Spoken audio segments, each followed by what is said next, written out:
Ang dalas kasing umulan ngayon dito sa amin, kaya basang-basa yung lugar na pinaglalaruan ko. Pero ang sarap dito, ang lakas tong hangin. Tara, samahan nyo ako maglaro kahit malakas yung hangin.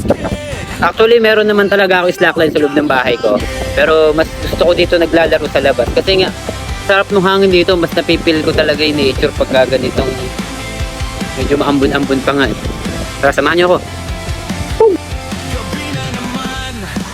Sakto hangin, guys.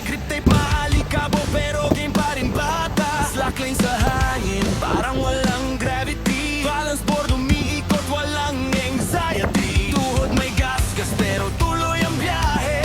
Fingerboard tricks sa lamesa naka-display. Kickflip sa kanto habang sigaw ng tropa. Isa pa, hanggang mangalay sobra. At kahit madapa man, bangon agad laban. Puso namin bakal, hindi kayang pigilan. Ang dulas, nakakatakot. Tara, dun tayo sa loob ng bahay mag-slackline. Guys, tara, samahan nyo ako mag-slackline dito sa loob ng aking pamamahay. Let's go! Ulan sa labas, kaya dito na lang tayo sa loob ng bahay mag-slackline. Guys, pag nais nyo pala ng ganitong tali or slackline, lalagay ko na lang dyan sa baba or sa yellow basket. Please, kahit maulan, nakakapag-balance training tayo.